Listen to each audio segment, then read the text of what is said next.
Alright, sports fans, we're back. Hello, eAcademy fans. This is Whitlock, reporting on Theater 353 with David Garrick in the background.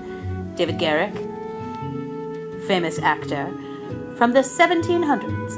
1745, he played Richard III and was really cool. On to the prompts.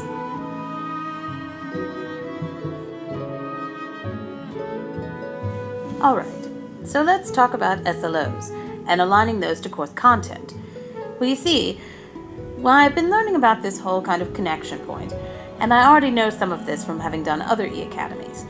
My difficulty with this class is making sure that I align to some new goals that are coming out of our assessment, as well as making sure that I'm covering the basics, which is content of history, connections between history, literature, and theory, and also students being able to adequately write. What we don't want is to look like this kid, and we don't want to make it too hard, too serious, and not fun, because people already think that's what history is.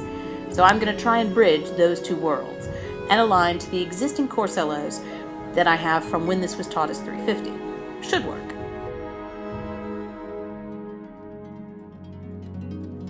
Okay, so talking about connections between SLOs and assessment, and we're going to shoot to not have sleeping students. So the first thing that I need to make sure that I'm doing is taking all the content, but giving them the correct filters. Some of that connects to the idea that there are factual moments in history that the students need to be able to relate to. Part of that is figuring out how all of those moments connect.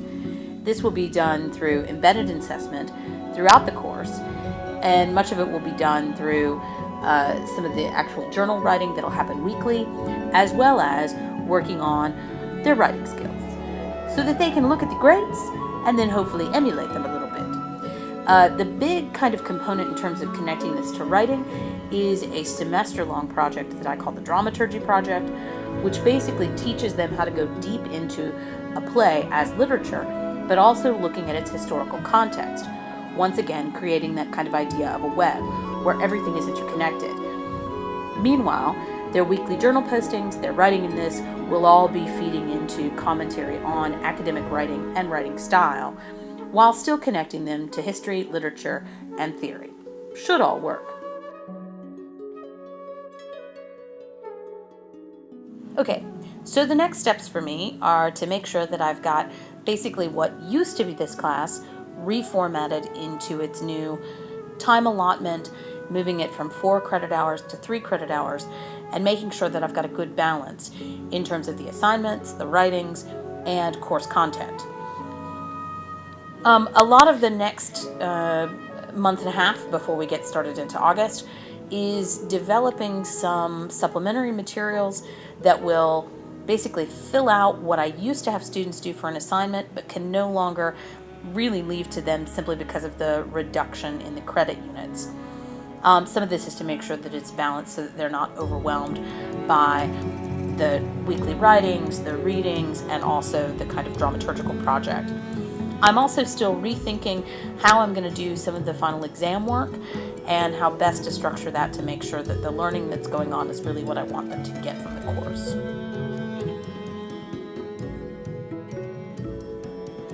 Yes, I think you heard that right.